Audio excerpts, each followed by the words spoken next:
And the reason why I wanted to discuss One-Eyed Jacks is because there is a long-standing motif in creation stories, myth, writing, literature, television, movies, theater, that evokes a place that's like One-Eyed Jacks.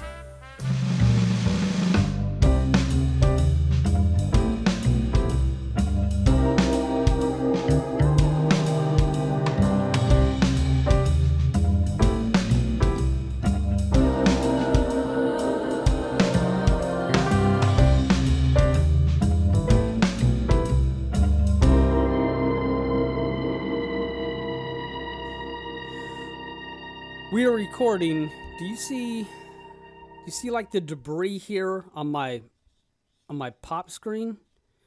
Look, ladies and gentlemen, for those of you guys who are listening to us in your cars or perhaps on your way to work or just walking around your house, look, you can't buy entertainment of this magnitude. If you think that the experience of listening to this podcast is astonishing and great and amazing, or if you just kind of dig it, you wait till you find out the relevancy of watching us live on YouTube as I look for debris on my pop screen. If you think the experience of listening to us in the car is good, you should watch us on YouTube in the car. No, don't do that. That's terrible advice. Ladies and gentlemen, boys and girls, and children of the appropriate age, welcome to Cafe Unconscious. We are back from our not-so-vacationing vacation. My name's Tom. That guy over there is Anthony. I'm going to throw to you soon, but I want to say I have been to the depths of illness. Oh, I know that you were sick for real, but let me just lament for a second. I've been to the technological woodshed, if you will. Mental and there illness. Behind the door lies nothing good. Nothing good, my man. So if you were with us last week, you knew that we started our show in irritation, the now infamous words of Anthony, we come to you irritated. And boy, oh boy, that was true because of technology. Hopefully you're watching us on our brand new nifty setup that is the only positive of being thrown into the wolves of buying a brand new computer. You were sick while I was battling that. How the hell are you? I am feeling light and buoyant and happy. And even my lighting is not as brutal as it usually is today. So life is good. No complaints at all. Nice to see you. And also, I watched something very nice on TV today. I saw the Billy Joel documentary. It's called And So It Goes. And I know you saw it as well, or at least part of it. And I explicitly asked you not to tell me your thoughts, but man, I enjoyed it. What'd you think? I had what can only be considered a existential crisis while watching that. Now, not that this makes any difference to those who have come to wax philosophical on who the dreamer might be and what they might be up to, right? You didn't come for Billy Joel talk? Well, you got it. You got it. So, you know, my doorway into piano was one part's Billy Joel, one part's Elton John, lots of parts Western swing music as per the family. And, you know, my career as a kid musician, traveling around and being on publishing committees and what have you, there was a parallel up to the point where there was no longer a parallel, right? One of us became the third most successful solo artist in the history of mankind, and the other one does a podcast about Twin Peaks with you. So there was I was having a strange existential meltdown while watching what was otherwise just an absolutely fascinating, amazing documentary. I don't know that it told me anything about Billy Joel that I don't know because I am a very big fan. I think that he's underrated for as rated as he's rated. But be that as it may, it was extremely well done, very open. There's a couple of stories he didn't tell, which with the company that was on that documentary, that's why he didn't tell those stories. But needless to say, he told plenty of stories about his ex for 30 plus years to anybody who would listen. Those were absent in the doc. It made me really miss what what that felt like. You know, for so long in the music business, there was a parallel. You know, it wasn't exactly the same business in the 50s and 60s and 70s and 80s, but there were still enough mirrors and doors of how it operated similar to. And then somewhere in the heat of the digitization and the technological automation of music, all of that goes away, and what was is no more. I'm not saying anything about that from a moral perspective. I'm only making the comment that I was sort of standing there when that happened. And so the way that you got in and the things that you did to prove that you should be in were suddenly very different. And so as a direct result, I knew plenty of studio musicians and road guys, hired guns as they're called, that died broke and penniless because they weren't on the opposite side of the door when things became so automated. So it's a very strange experience for me. For me, it was a little bit different than that. Literally forgot how many classic songs he wrote. I was a big Billy Joel fan as a kid, and I knew all the songs. And my older brother John was very musical, and he would often call attention to like little nuances in different songs that you might not hear if you're just listening casually. So I was realizing that any like musical knowledge that I have, and it's not too much. A lot of it came from him, just sitting on our bedroom floor, listening to different music. Billy Joel being like one of the main ones. Like, there's a lot of stuff going on in Captain Jack that was interesting. But anyway, it was just one like song after another, because they kind of just walk through his albums. That's how the documentary is set up, at least the first part of it. And it's like he had this big hit album, went number one, he got a Grammy, and then he had to follow it up, and the pressure was on. And then it's like the next album, there's like 3, 4, 5 classics. And then it's like, he can't do this again. Boom, it happens again and again and again, over and over and over again. And I just couldn't believe how many like deeply memorable songs And it's that this weird guy wrote. about It's him. He was, crazy. you know, it's easy to pick him apart and ironically like him or ironically destroy him based on the amount of people that did end up becoming fans of his. But the reality is, one of the biggest attacks on Billy Joel, and they address it in the documentary, lesser than journalists without anything to really find to dislike about him started to literally attack the fact that he could do various types of music, and they would say things like he's a chameleon, he has no true sound, the very thing that we would praise the Beatles for, by the way, right? You know, but my suggestion here is that he's a hop, skip, and a jump away from being a sort of a more underground, stylized artist that people adore for his sheer raw chops. Look, here's the thing. As a professional piano player myself, which is a real strange thing to say, basically that just means that I don't deliver pizzas for a living. That's the distinction. As a person who's hired to play on other people's recordings and or whatever as a pianist, there's no question between who's better, Elton John or Billy Joel. It's not a matter of opinion. It's a matter of knowledge and chops and dexterity, and Billy Joel would eat him alive and it wouldn't even be close. But the difference between them is Elton John, to a certain degree, got to a place where he was such a stylized piano player in his own dimension that he would sound like him, and he would only be in a band that could sound like him. Billy Joel could have been in any band in the entire world. To this day, any band. Any band that needed a guy who could play, no matter how hard it is that you think what you're doing is, Billy Joel could show up and do it, right? So I guess where I'm relating to that and why I made that comment is because this show talks about a property that stems from a career that in one way is super mega famous, and then in another way is sort of ours. We feel like it's ours. We're the Twin Peaks community, and we're the Lynchian community, and it feels very much like us. And we do things with these properties and talk about ideas with the properties the average person wouldn't think to do. Maybe that's a commentary on the way I'm living my life. I'm not sure, but be that as it may, there's a thin line between that commercial access and then what you have to do to keep it, and being considered a genius. If you're not, this Grammy award winning chameleon who just cranks out hit after hit, you know what I mean? Then perhaps you have the same body of material and you're a genius that the average person just can't possibly grapple with and understand, and your material is to be parsed through. You know, it's that kind of thing. Because if you think about it, Anthony, it is, I mean, it's crazy. The guy came out with the 60s record in the 80s and was one of the biggest records in the world. You know what I mean? Yeah. That's a neat trick. Yeah, with the number one supermodel in tow. Yeah, So that's he was really riding high at that point.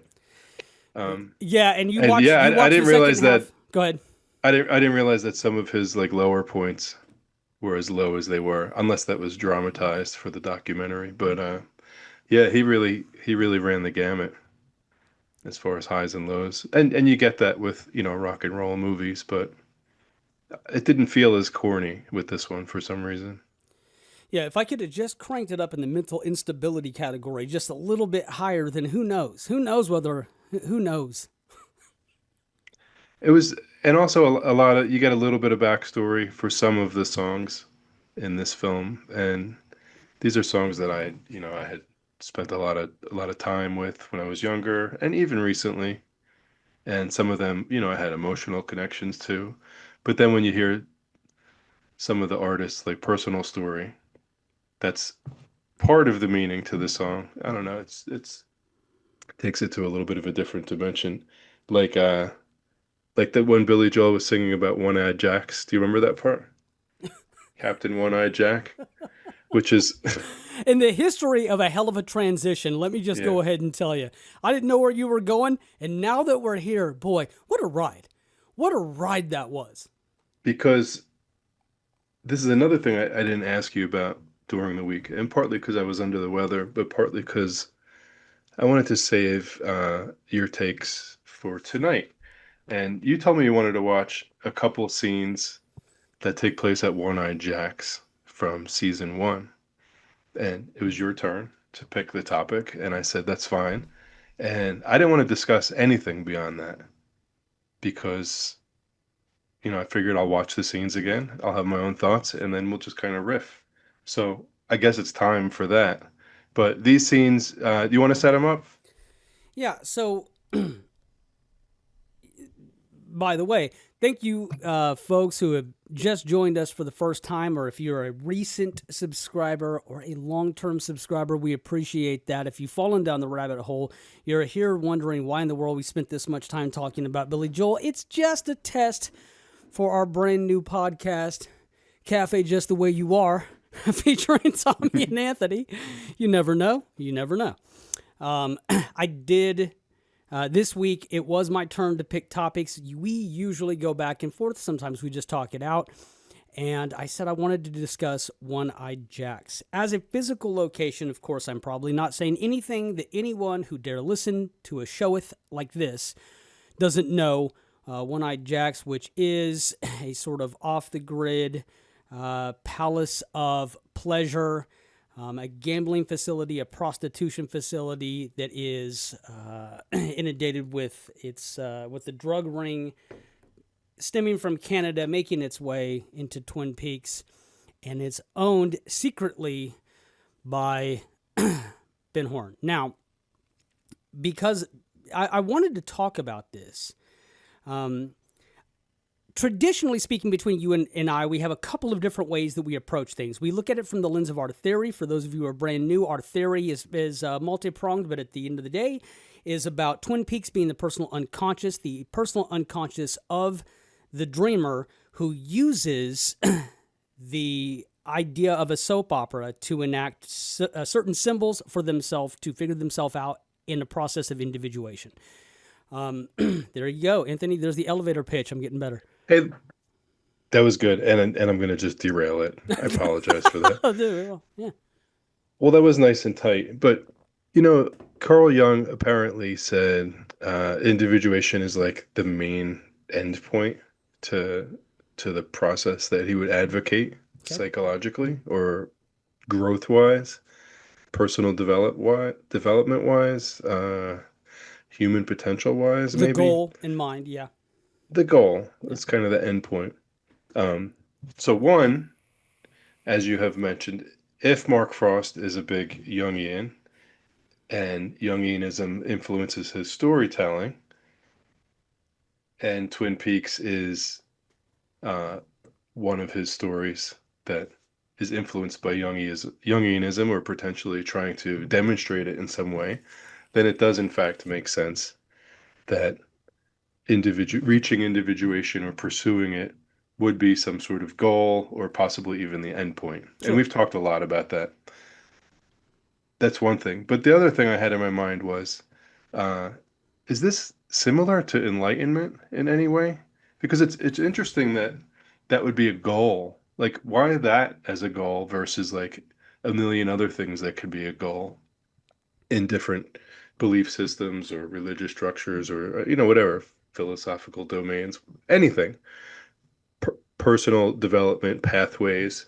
Like, why this individuation thing versus like, hey, I'm going to reach enlightenment or something like that, Oh or no, just it's that's a great question, Anthony, and that question can sort of act as a gateway of how to look at Jungianism and why we discuss the show through a Jungian lens.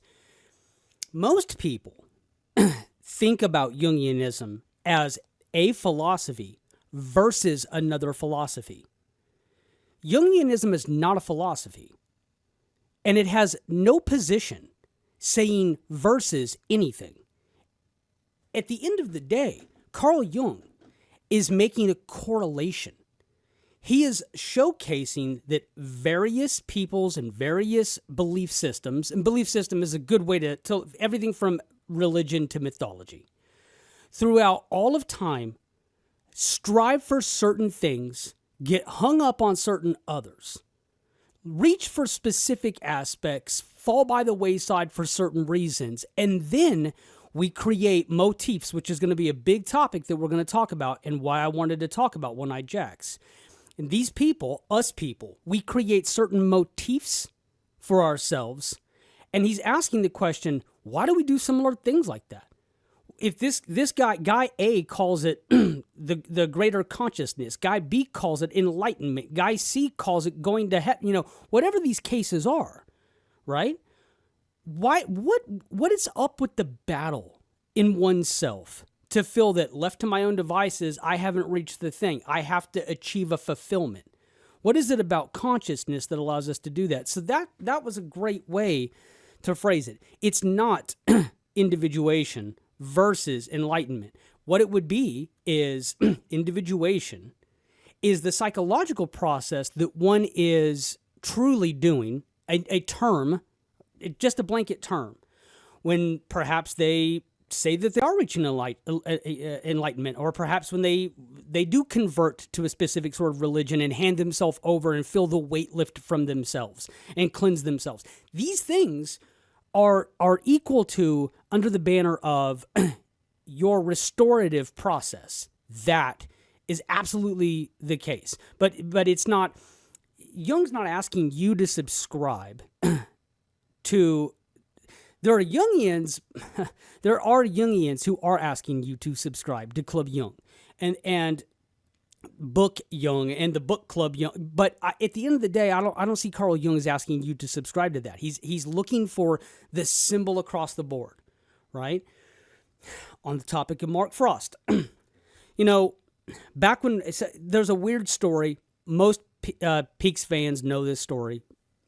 You know the story that when they go to make the sequel to the Zelda game, the creators of that game reach out to Mark Frost. And they want to talk to him, right? Which is awkward enough by itself. But they want to talk to him sort of to get a better understanding of, like, how do we do stuff that's interesting with the game? That's what I can glean from, like, when I look about it and I read the various accounts of what happened. Not all of them are exactly the same. But I can sort of glean, they're trying to go, now that's a good storyteller. How do we tell really good stories? And Mark Frost tells them, you can feel free to use Jungian psychology. He says those exact words. You can feel free to use Jungian psychology. If all of the feelings make sense together, you don't have to feel like all of the story beats have to make sense. all of the main parts of what somebody feels has to make sense together, right? I think that that's on the tip of his tongue to talk that way, because Twin Peaks operates very much in the same scope, where we're not going to crack the code of every single sentence, every single character. Why did this character dance at this moment to that note as opposed to this note, which was on the first time that the stanza came around? You're not going to crack every single thing. However, there is sort of a code of Jungianism that happens where, like Mark Frost is indicating, if you're paying attention, you can get the story. You can even get the meaning, right? So hopefully that answered something there. Yeah, totally. But why did you say that this is a transition point into One-Eyed Jacks?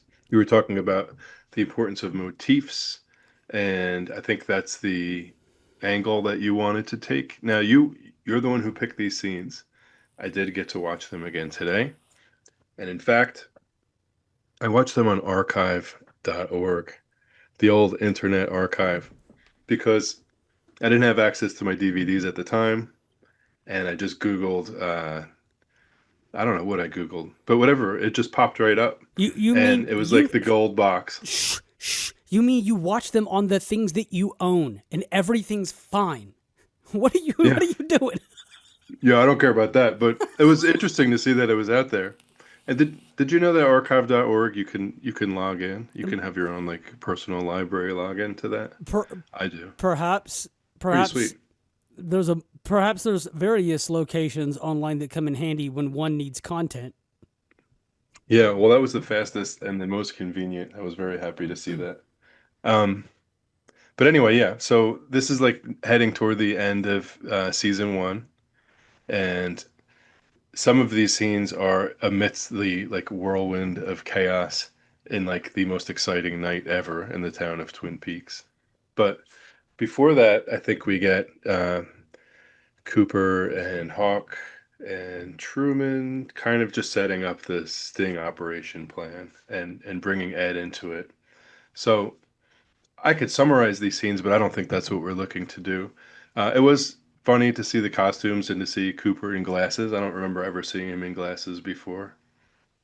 And Ed has, the funny wig and the mustache and the bolero tie and the whole thing. But anyway, why did you pick these scenes out of the entire series to discuss so early in our fairly new podcast? Well, I thank you first of all for reminding me where the hell that thread that I was weaving was supposed to be going. So for those of you that listen, most of the time, we do, we'll break things down by scene, possibly by theory association, right? We might go tick for tack what's going on here, or we might be trying to draw out the symbols of it. Today's illustrious podcast, what we're going to attempt to do is talk about motif. And the reason why I wanted to discuss One-Eyed Jacks is because there is a long-standing motif in creation stories, myth, writing, literature, television, movies, theater, that evokes a place that's like One-Eyed Jacks. And so rather than just draw instances of how the events that take place there and or the locale itself relates to the theory in sort of a organizational or ecological way, rather than do that, I wanted to talk about perhaps why the writers, why is it on the minds of the writers, plural in this case, who deal with this location? What is going on with the people who own this location? Why? What is the symbol of this location? And why is it that we can find this symbol? Dating as far, it's a biblical idea. Not just with biblical implications, but literally a biblical idea, a literal figurative one. So in a classroom like mine in 8th grade, language arts classroom, when we use the term motif, we're usually talking about, within a single text, certain things that they kind of repeat and recur, Yep. and enough where you notice them, and there might be some meaning there. But you're kind of using the word motif in terms of like the grand human story, so to speak. These are things that repeat over and over within classic or grand stories. Is that accurate? So not within, Yes, you're and not using motif within the text of Twin Peaks alone. so particularly, and the reason for that, the device of this term tonight is because we're talking about the archetypal motif, and so inside the the unconscious, the collective unconscious, as it were, which is, as Carl Jung describes it, that which flows through all of us. It's sort of a hereditary reservoir of things embedded in us that we will then project into our personal unconscious as symbolism, people, complexes, ideas, things that happen, nightmares, dreams, wish fulfillment, whatever the case might be. And this is a motif of that landscape, so the same sort of landscape that happens quite often. And I think that it's unique. In this case, Anthony, to be quite fair, I'm not positive that this is a purposeful decision as much as it is a... So when we discuss the show in terms of Jungianism, if you guys have heard this before, you'll know exactly what I'm going to say. We're not doing it by using Jung's work to apply it to the show. I'm making the suggestion that the show itself is a demonstration of Jungianism. We're not to look at it through a Jungian lens. It itself is the lens, and we're looking at it. But in this case, what makes it different is I'm not so certain. Now, I think that it would be on their minds that places like this, places of excess, and what happens as a direct result of interacting with those places and being your most unfettered, your most untethered self. I think that they would be familiar, right, with these old tropes. But on the other hand, perhaps it wasn't really just a conscious decision to go this as a metaphor for what happens to somebody left to their worst instincts. Perhaps that is true, right? I wouldn't put it past them. There's so much symbolism that goes on. Because this place doesn't need to exist within the show. No. I mean, not at all. It's a little weird. No. That it's even raised as one of the main settings, and is it in Canada? I don't even know, but they don't need to be crossing the border. Like, that's not the reason that we need a one-eyed Jacks. It's not crucial to the story that this place exists. No, not... Maybe it is. I know. If you work at the perfume counter, you end up there, but it didn't have to. It didn't have to be. So my point is that somebody made the choice to create a place like this and introduce it into the larger story. And I'm not even... for I'm kicks. not, I'm Do you not think even there was really... you think there was really some like major storytelling intention, or were they just sort of pursuing like, hey, here's another idea? Well, in this discussion, I'm not even really going to... I'm not even making the case that it's so crucial that in fact it explains... it explains something that if it were removed, you couldn't possibly piece the rest of it together. That's not true by and large. I do think it explains a lot about the problems of the dreamer and the worries of the dreamer, which is precisely why I think that Pinocchio engages in this story, and precisely why I think that the story of Babylon and the story of Sodom and Gomorrah exist. And then in some sort of lighter sense to media, places like this are also the upside down, right?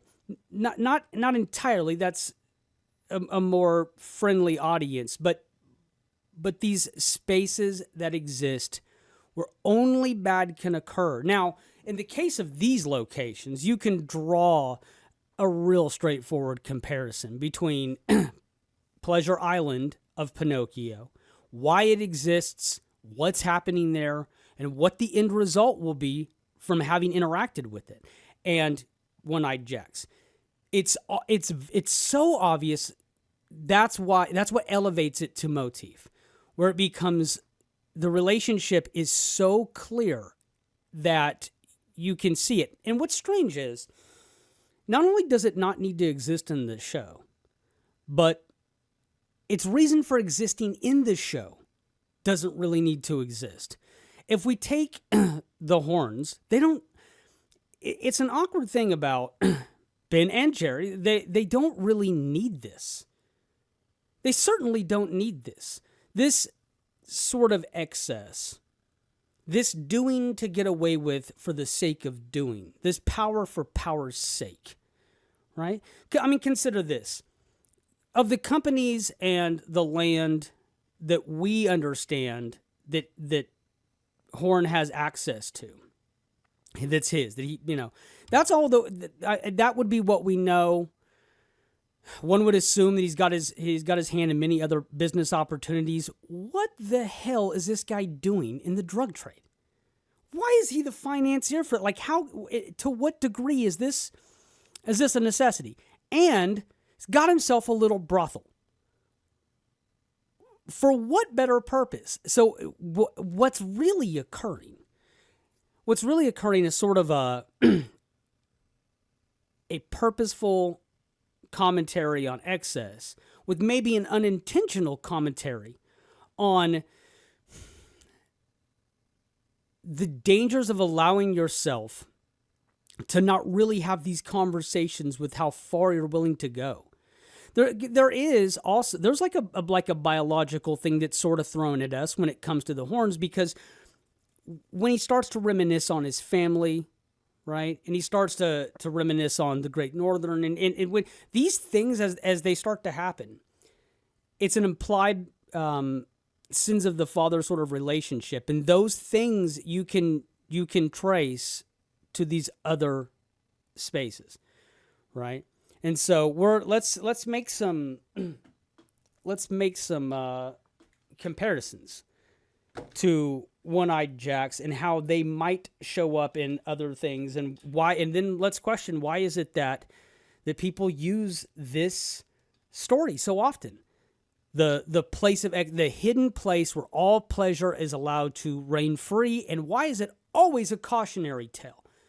Right? It's always a cautionary tale. It's never framed to you that perfectly fine, just have at it. Right? All right. So speaking of Pleasure Island, you threw the mic back to me as I was mid bite. I'm having a little protein bar here, so sorry for that.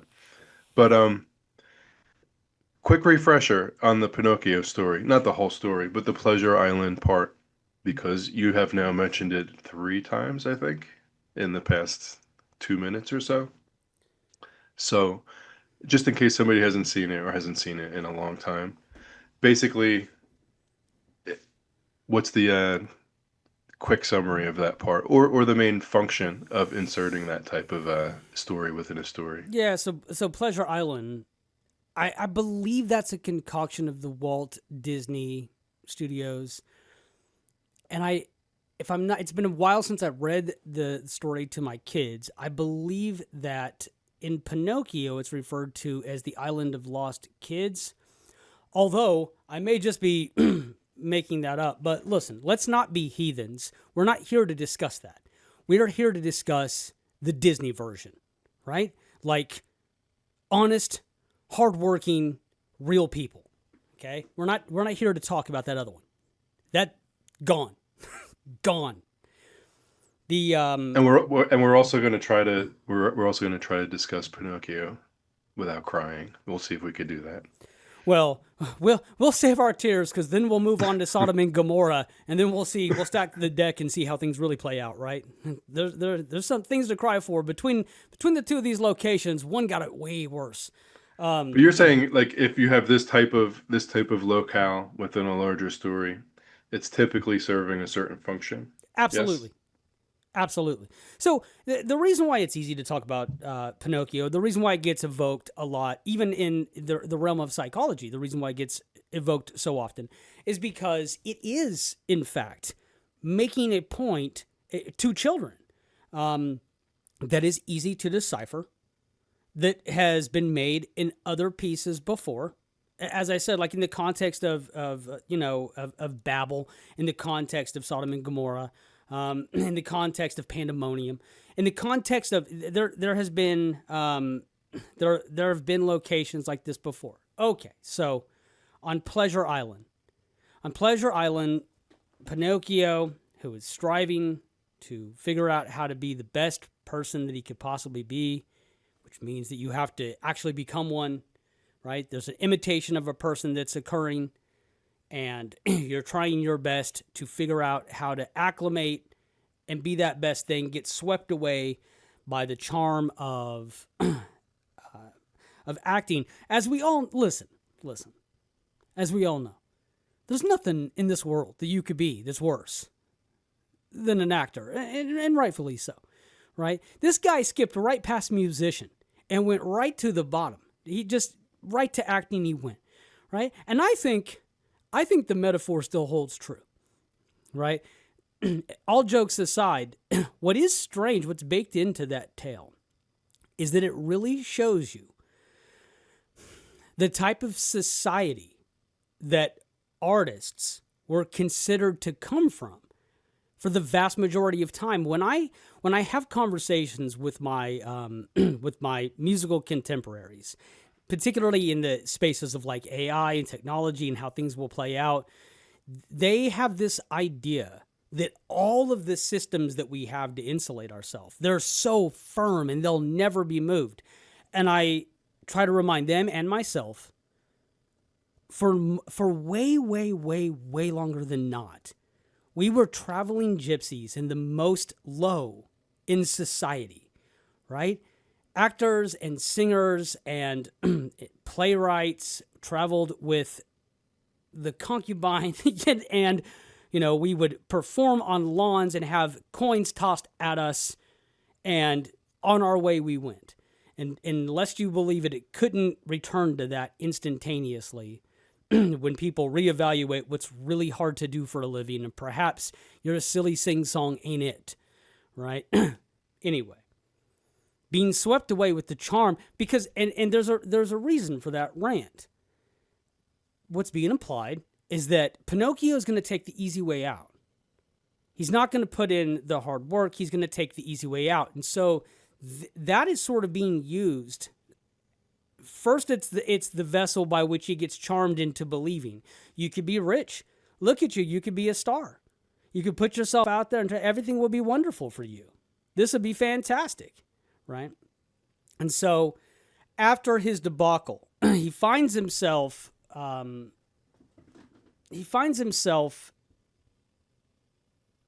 in his debacle, he finds himself in Pleasure Island. Pleasure Island is a spot of children run amok.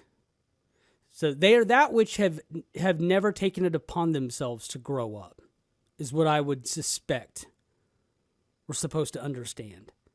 They are the spirit of childhood reason and responsibility. And their lives are games and doing that which you should not do. It's heightened by the idea that we're watching it be kids. Kids are going to light up cigars. This ain't good. Kids are going to drink. This ain't good. But what's really happening there is that it's the essence of this inability to grow up, and what happens and what you're involved in when you behave that way. Did you have a question, man? Me? Yeah, you had that look on your face like, I'm about to break your head. Yeah, bring it back to Twin Peaks. I mean, unless you just want me to riff on the scene, but I don't have really a lot to say about it, quite honestly. So obviously very, very, this one is very clearly similar to that. What's interesting is that perhaps perhaps the inability to steer oneself away from the worst things that they could do, because it's embedded in them, the nature of themselves is to be bad, which is why Ben Horn's quest ends up becoming to be good, and he admits to himself he doesn't really know that. He wasn't taught that. He doesn't know how to be good, right? And so he does comical things in his quest to be good, right? The eating of he's trying to be good. And what does that explain to you? That explains that this goes back to the sins of the father type scenario, where it's been long embedded into a person to do that. But then from a metaphorical place, the reason why a guy who does not need the litigious implications of being involved with all of this horrible stuff, he doesn't need the money for that. His businesses are thriving. He's fine, right? What in the world is he doing trafficking people? Like, what is happening, right? And it has something to do with that location itself. That is the pleasure island of them.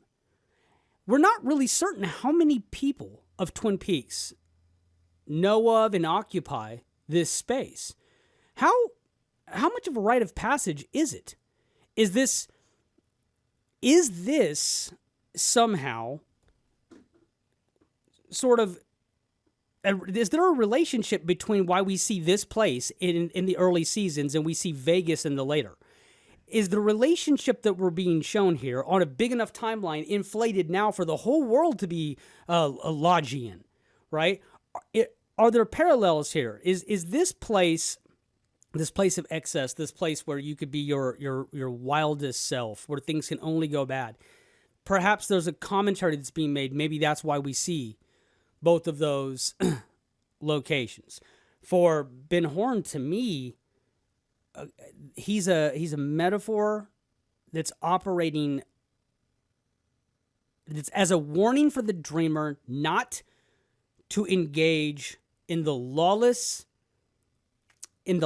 or the absent activity of that which you haven't thought enough about, because it will lead to one-eyed jacks, because it will lead to excessive behaviors. You see, I think that the dreamer, Anthony, expresses guilt to herself a lot by labeling herself things and calling herself names. We had a conversation in the past where we said, look, of all the hyperbolic things that happen in Twin Peaks, nothing is more hyperbolic or more supremely unreal than all the things that Laura Palmer is. How can you be? There's no person could be all of those things. Meals on Wheels, but you're a prostitute. You're legally allowed to help people who have mental disabilities somehow, but also, you're a coke addict who ruined your boyfriend in the process. We think he's the bad guy till we find out he did it just for her. You know what I mean? And his father is one shred away from being a preacher. Like she's blaming herself for all of these things. They're way too hyper real to be true. Nobody is that righteous. Nobody is that wicked. Well, perhaps they are that wicked, but they're only that wicked. And the balance is not. But I also do the Meals on Wheels program, right? And so the metaphor of one-eyed jacks kind of goes back to that. It's seeing yourself as capable of all the excessive things as the sins of the father. If you don't put yourself in check, the warning, the symbol to you, just as we'll get to with Sodom and Gomorrah, is you will become that. You have to think about it. You have to have a conversation with yourself. You cannot be passive, right? Either to do wrong is wrong, or if you're a person of a certain disposition, to not think about it will lead to do wrong. In either case, you have to intervene. And that goes back to individuation, where you're actually considering the behaviors, what's happened to you, what may happen as a direct result, what you have to do. You have to take steps. You have to activate, right? So Dale Cooper has stuff that he's doing in this scene or in this set of scenes. And then also Audrey Horne shows up at this place and has an unfortunate encounter with her own father. And so are these characters serving some sort of metaphorical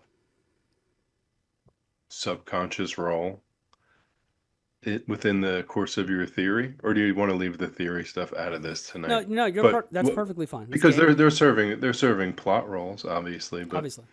are plot roles synonymous with subconscious type roles, or only sometimes, or like we don't need to discuss the function that these characters are serving in the plot. I think those are pretty straightforward, but are they serving any other type of function within whoever has? Well, I assume One-Eyed Jacks is as fictional as Twin Peaks itself within within the world of within the scope of your theory, because Twin Peaks itself is essentially a complex figment of one's inner landscape. Sure. So that means the offshoots would be as well. Just like the soap opera within the soap opera on their TV. Why am I blanking on the name of that? Invitation to Love, to explain yeah. to oneself how to view the soap opera of Twin Peaks that plays out in their own mind. So the One-Eyed Jacks, and you could talk about the name of One-Eyed Jacks as well if you wish. Sure. Why One Eye? This is serving some sort of role, I guess, if it's happening within the subconscious, and we are running with that idea on this show, or at least exploring that idea. And then also characters like Cooper, characters like Audrey Horne. What are they doing? Is it just plot stuff, or are they doing other stuff? Well, I think it's important, and that's a fair question. And sometimes it is important, especially with this show. We, Cafe Unconscious, we suspect that the vast majority of the people who listen to this show, nobody's coming to this show for a step-by-step guide on what happens, as some way to be introduced to Twin Peaks. We're on the other side of that.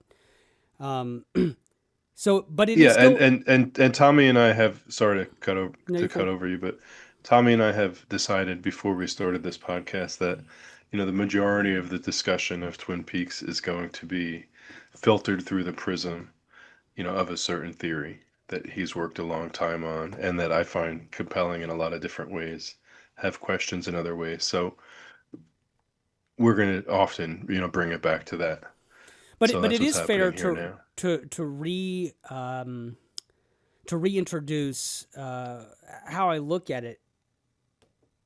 I look at it in the same way that you would look at your own dream. In the midst of the dream, that's the story that you're in. You're listening to the characters. You're following along with what is the circumstances. The stakes are as real as they are. The characters are as real as any human that you've ever met. In the midst of your own dream, I don't think that the personal unconscious plays to the dreamer in the same way that a dream plays to you. You don't tell me that you had a dream if you didn't remember it. The idea of you telling me you had a dream means you remember it. The personal unconscious plays whether you're cognizant of it or not. That's why I think that the vast majority of it speaks in symbols. But it is fair to say that the characters of the show do have stakes, and that show is very much happening, right? That's why I say that the scaffolding sort of owes itself to the soap opera, but you could take it back and say, well, right, it owes itself to the patent places of the world and the storytelling, the multi-character arc storytelling that's happening there.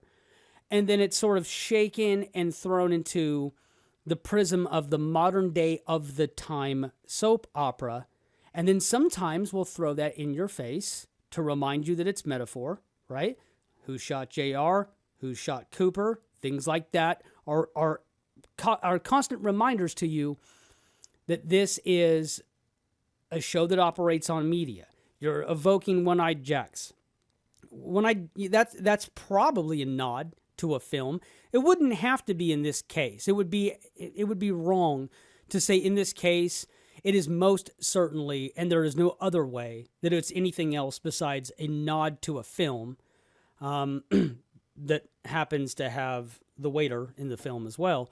But that it would be wrong to just say, look, that's what it is. That's an actual phrase, that's an actual, not only is it a phrase, is it a thinly veiled sexual phrase, which makes perfect sense for that place, but it's a phrase about playing cards, so it makes perfect sense to that place. It doesn't have to evoke media, but they don't have to call it that either. They can call it anything that they want, right? So it does fit the pattern that these things are involved with media. To go back to your question, but the stakes of Cooper being there to see whether or not he can, first of all, to see whether or not he can find Jacques, and then the Audrey situation. Those are real stakes to the characters, but I think why there? Why not anywhere else in the world? You could set this sting up anywhere. It can be, or any sort of way to get you into these the prongs of this story. Why do we need to invent this place of excess? Put one more thing on the back of the horns, that one more thing that they're involved in. Which, let me tell you something. About the work ethic of these guys. Wowee, with all of these enterprises that we got, both above and below. What? Ambitious. Wow. The time frame that these guys have to deal with. No wonder he's in the midst of the drug trade. This guy must never sleep to be able to hold up all these things. I'm not saying he's the greatest businessman ever, right? A lot of these businesses do end up going badly. But there was a time and a place where he really, for a guy who didn't have his shit together, boy, he really had his shit together.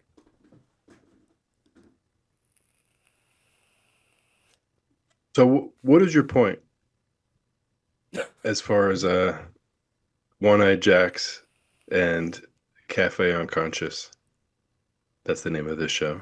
The point is that One-Eyed Jacks serves as the reservoir inside of all of us. The symbol that we've all got of what will come to us if we allow for our worst instincts to take over. And the warning that we have inside of us that sometimes our worst instincts take over due to just negligence, good old-fashioned not minding the store. That's the point within inside of our theory. That's the point within inside of our conversation.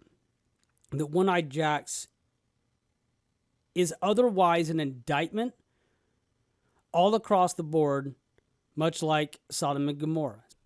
I think that the point I'm making about One-Eyed Jacks as a metaphor, as a place, why would this otherwise exist? And perhaps, I don't know, man, we could get into that dangerous conversation, that dangerous Twin Peaks conversation. Hey, if you could start to extract things out of it, and what did you not like, and what would you toss away, and that kind of thing, perhaps that would be on the table, right? Perhaps there's a better way to skin that cat, get to the points that you're trying to make. Maybe about, there are story beats involved, right? As you sort of weave around who you assume the killer is, and you're trying to get to the idea, because you're still knee deep in the mystery when this place is shown to you, right? So you're not really aware, and you're certainly not aware that you've been shown some parallels to what will be revealed to you as the killer and what's happening with that, which is interesting unto itself, right? That could happen. But I would suggest that more than anything, this as sort of the instinct of the writer to show that the most excessive places of yourself, if you let go of the reins and you allow yourself to behave in those manners, you will. Now, back in Storyland, I'm not about to say, listen, that's why I blame Laura Palmer for having put herself in a human trafficked situation while she was still a young teenager, being convinced by an older guy who was powerful and her boss. That's not what I'm saying.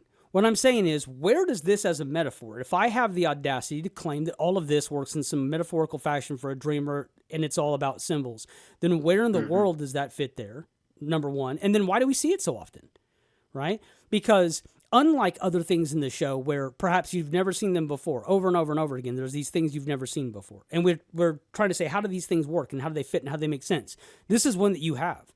This is one you have seen before. This is the hubris of Babel. This is the idea that in Sodom and Gomorrah, for all intents and purposes, you can consider that the same place, right?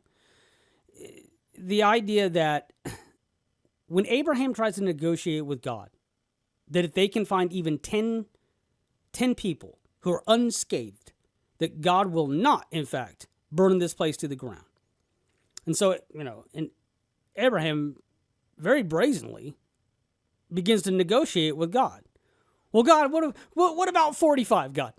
And God's like, what about 35? And God, what about 20, God? Right? And so that's a hell of a scene unto itself. But the idea, and God is going to show Abraham, that nobody walks away unscathed in this situation. Right? The omnipotent God knows that nobody in this situation, nobody who's lived amongst this situation is capable, are they possible of walking away unscathed? And they don't. So they're all burned in the process of it, right? This place where all your sexual fantasies and your excess, everything goes. I'm not talking about whether or not I, the person, believe the implications of what those people did make them so fallible that in fact we should burn them alive. I'm talking about the metaphor for when you've lived with no goal and reason and function, and you won't put yourself in check, and you'll do every single thing, you live with nothing but distraction. What is the final result of all this? And it's like, well, you're going to burn alive for it. You got to have a direction. You've got to have a direction, especially if you're in a place where it's like all hell has broken loose already. And that's certainly true of the dreamer. The dreamer's in a place where all hell has broken loose. What are you going to be? What are you going to do about it? Right? The vast majority of us that are in any traumatic situation, we don't walk away unscathed. A lot of us, if we're in a traumatic situation, we come out the worse for it, right? We don't have the strength to sort of like navigate it and get ourselves through it because it's just too much for us, right? And that's what I think that these things are ultimately discussing. You just want to go back to talking about Billy Joel, don't you? You've got that look on your face. How did you know that? Huh? I swear to God. How did you know that? Because you're hot. No, because the Billy Joel documentary, goes into all these areas in some way. It's a rock and roll story. I think it's a little better than the typical one. It's like what's that movie with Lady Gaga and that other dude? Oh, that's been Star is Born. Star is Born. Yeah. That's been made infinite times. Yeah. Over and over again. Right. I think this is a little better than that, and I thought that movie was pretty good. But yeah, it's the dark places, the immoral places, all the bad decision. It's part of his arc. It's part of Billy Joel's arc. Well, so and he turns out pretty well in the end, at least so far, and all sorts of great stuff was created along the way. I don't know the point I'm trying to make at all, but I was thinking about Billy Joel while listening to you. I think that documentary had a profound effect on you as well, and rightfully so, and good for it. Jerry does all right. Jerry Horn. His foot, not so much. His foot, not doing great. I don't know. I don't know if that's. I don't know what to take away from Jerry in terms of like, is he all right? Is that another commentary on on having everything that you could ever want, and you're just lost in the woods, and you don't know where the hell you're at. Like, I don't know that that's all right. I do think that that's a more modern commentary. Who does all right? Who does all right in the show of Twin Peaks? I think Ed and Norma's successful characters. I think Ed and Norma's arc is about the type of love that we wish that we could have, and what happens to you if you do the right thing, the most noble of thing. Right? It's like the dreamer's dream of what could possibly, if you did everything right and you did it the most morally sound way that you could. Not that cheating was morally sound, but he stayed with her. Shouldn't have stayed with her, right? Like in a rational world, you're like, dude, what? Get out of that. But he felt compelled to stay with her, given the circumstances with Nadine's eye. So he did. He stayed with her. You know what I mean? We assume by the point of the return that things have changed, even in terms of their sneaking around and things like this. So because of that, something to be said about, like, first of all, let's just agree that the moment of their being together is another hyper real moment. Look, I too would like to have met my wife while Otis Redding just started playing in the middle of, you know what I'm saying? Like that's pretty good. That's pretty good. The moment where you get to solidify the rest of your life with the person that you love, and this will be forever, and Otis Redding starts playing, and that's it, and the revelation is made to you that things will now be fine. It's pretty hyper real. But if it's going to be, that's how to do it. That's the best way to do it. To me, they're the ones with the happy ending, and it has something to do with doing the right thing, even if it's hard, and even if there's no indication to you that you will ever win because of it, right? That you continue to do the most moral thing. I'm not saying that in the real world, the best answer is that you stay in a situation you don't want to be in. I'm saying from a symbolic perspective, it seems to, the reason why we feel for Ed how we feel, and the reason why we like him and we trust him the way that we do, is because he's attempting to do this thing that no person could do for the best of all reasons. For reasons that are so well-intentioned, they've exceeded actual logic. And we can all look at him and go, you don't have to do that, man. That's way over the top, right? But that's why we love him.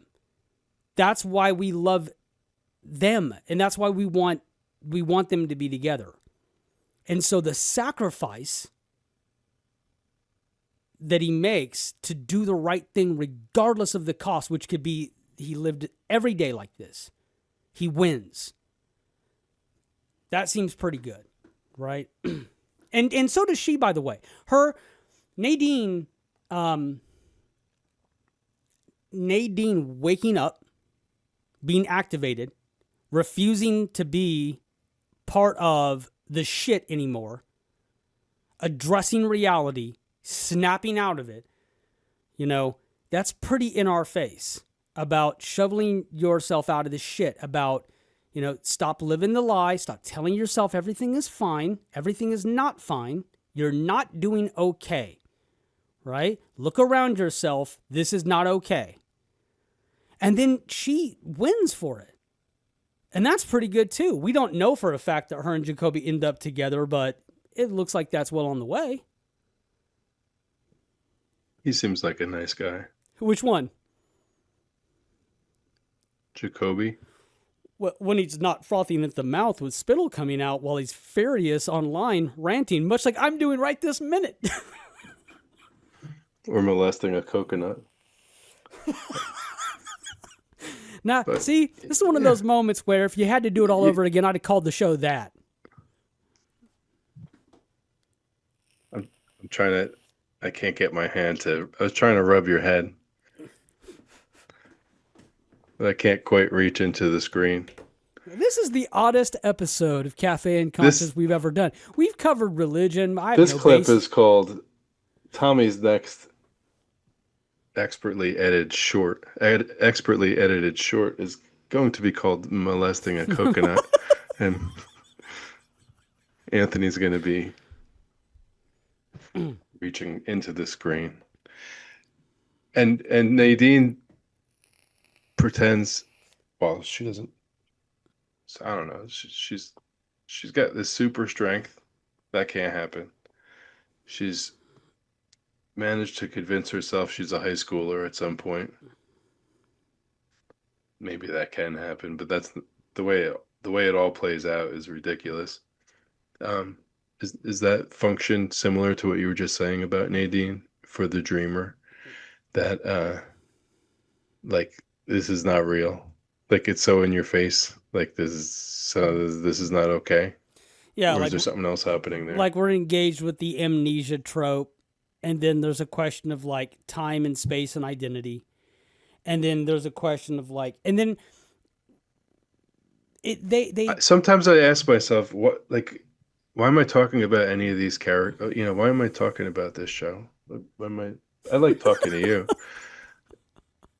Like, I don't care, Like, she could do a backflip off of a mountain or something. This is the When I, weirdest episode. See, this is I knew there was something about the inertia of Cafe and Conscious that if we just kept on the track, things were going to be fine. I knew that the second that we slipped off the track, it was going to be just an episode of me going like, yeah, One-Eyed Jack's metaphor, and you being like, I don't care. well, Whatever. You want a llama? Have a llama. by definition, the genre of a co-hosted podcast demands that the people talk kind of in turn, or sometimes together. And so you keep throwing the mic back to me, and I'm supposed to, the convention dictates that I say something. So This is going splendid. how is one-eyed Nadine's relevant in some way? As Now that we're talking about one-eyed Jack, just the one-eyedness, is that a thing? I think Or we could talk about Jacoby and his multi-eyedness as well, but yeah, Frost I does don't a know. very good job of evoking reasons for Nadine having a psychosomatic understanding that she can't see out of that eye, about eyesight in general, about the reason for his use of 3D glasses. And again, I absolutely adore that book. I do not consider that to be, I guess, what you would say classical canon. Are different like locations, different settings within the story inside your theory, are they reflecting to the dreamer different possibilities, different potential pathways? Is that sort of the gist here? And if so, Yes, what are some others within the show that we yes. could point And to? also, I think that sometimes not all of it is purely symbolic. Sometimes I think that it's literal, and that can satisfy the question that we have, which is why that? Cases like the wallpaper, why that? There's some literal interpretation happening with that. Some level of like perverted normalcy, right? This wallpaper that was probably hers at her home or a grandparent's house or something, where we watch that and it's so overtly normal that has been mutated before our eyes, and it's now a symbol of weirdness, which of course obviously connects Jax to the Dutchman's, as we come to note, right? There is a pathway of sort, obviously. Now, I've posited in the past, I think the Dutchman sort of represents a literal cognitive pathway to various areas in one's own mind, one's own belief systems, if you will, right? Obviously, it's a doorway to the past. So those doorways being connected is like on the outside of one of those is the most excessive, most, debauchery-filled places of oneself. And perhaps that's why they're connected. But yeah, I do think that those spaces are true. Diners are a good example of that, right? Not, the different diners that were shown in the total property of Twin Peaks in general. Why diners? Why are we going back to diners? Is it just because of David Lynch's aesthetic appreciation and hanging out in diners? Sure. Right? Is it just Edward Hopper and diners? Sure. With Nighthawks. But is it also, much like the characters of Twin Peaks spent their life working in diners, couldn't it also be true that the dreamer did and evokes the image of this and has a hatred toward it? It's something to do with like lost potential, right? It is gross and grimy in one's understanding because it's sort of connected to like not being the best thing you could have been or something, like that. That's like a literal place in metaphor. But places in metaphor, it's like, Twin Peaks is the king of places and metaphor. Every Logian space is a place that operates as metaphor. The Dutchman's is a place that operates as a metaphor. The, obviously the convenience store, above the convenience store, all of these things operate as metaphor. The FBI headquarters operates as the fat trailer park. Or, I mean, you have hours to fill in a show, and the show has to sort of switch scenes. And by switching scenes, you're going to switch locations. So, I mean, some of these places are just TV show places, right?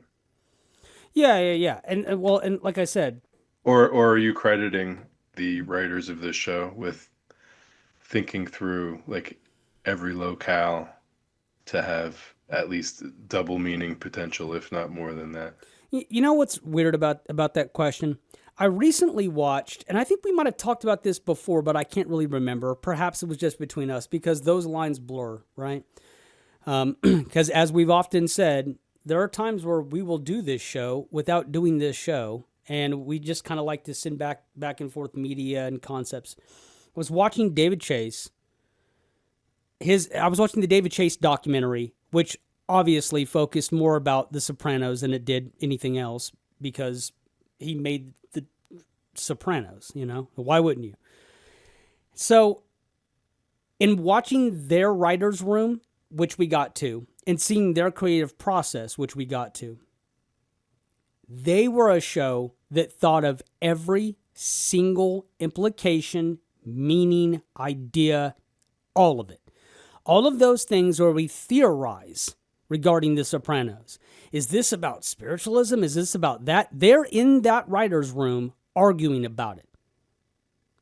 So somebody would they'd bring up some symbol, a cat, a ghost, a dream, a thing, and then they'd start, well, what are you saying by that? Right? And they would literally argue about it till he would get so exhausted with the conversation, he'd go lay down on the couch until he either drifted off or the thing came to him. And they would say, and sometimes he'd walk out and just boom, he'd just put the whole story arc up, he'd be done. He'd just walk up and know exactly what it was supposed to be. So the answer to your question is we weren't given access to that necessarily. We've had plenty of people talk about it. Sometimes it's fairly what would you say, Anthony? It can be conflicting, especially as time goes on. People's reports of how things worked. Frost always liked to say that the beats were there when they would give the assignments for other writers to do things, and then they'd overlook everything, and he as a showrunner would be hands-on with that. That was certainly true of shows like Seinfeld, where they would be notorious for rewriting people's entire scripts and they put their name on it, but it'd be to the point where writers would say, I didn't even write that. There was an idea of something funny that happened to me there, it's gone. You know what I mean? So it's not impossible. When we start to go, but come on, did he really think of every single thing? We're sitting here arguing about every single image? Maybe. If that's your job, maybe. Right? But yes, there's time to fill. It's a show. Peyton Place is a book. Dallas is a show. Dallas, it's a story. Right? At the end of the day, you have to tell a story. And you're going to have to let characters live their arc out. Sometimes I think that things do operate for the pure sake of dream logic. A lot of people aren't comfortable with the idea of just some things being down to dream logic. But, there's a good 50% of my dreams when I thought to myself, what? What? And sometimes that is the case. Other times you have a dream and you go like, yes, I do understand why I would fly from this place and how I feel currently. And you know what I mean? Like some it's fairly obvious in some cases, and in some cases it's not. I'd like to ask you, what have we learned here tonight? We've learned that sometimes writing motifs enter our own subconsciousness and we use them, and that there's a long-standing tradition of using those type of ideas, whether they be purposeful or unintentional. And in the case of One-Eyed Jacks, the way that it can lay itself over other palaces of debauchery and gluttonous behavior could be either or and still arrive at the same place. So it appears we've hit the home stretch here, and it's time to wrap up yet another show. This is episode number 9. Number 9. Of the Cafe Unconscious podcast. Number 9. We are now on Twitter, or the X platform, and I'll try to remember the name of this. I believe we are called @Cafe Twin Peaks, and that's because we used to have Cafe Unconscious, but somehow it got banned for doing nothing. I think I got banned for inactivity, but Cafe Unconscious Pod. That sounds like a likely Cafe story. Twin Peaks. I'd like to know what you really put out in the world for us to be banned in that. I have no idea, but what can you possibly do to be banned in that platform? What did you say? What in the world? I hope you have a good week and enjoy your family time. Enjoy your leisure time, should you have any. Enjoy your dining time as you're taking bites of food. Every so often, linger a little bit longer on some of those bites and appreciate the fact that this sustenance is keeping us going. And if you guys are listening to us on your fine podcast applications, don't forget to come reach out to us at YouTube at Cafe Unconscious, where you can see this play be had right in front of your very eyes, right? And for our brand new subscribers, thank you guys for subscribing. We will have content for you all throughout the week. We think we got the vast majority of the technology thing. It's better on video. You think so? It's a video show. It's a video show. Pretty good-looking guys are talking it's nonsense. It's a weird video show. Sometimes it's very weird. This is one of those weird moments. We're doing it right this moment.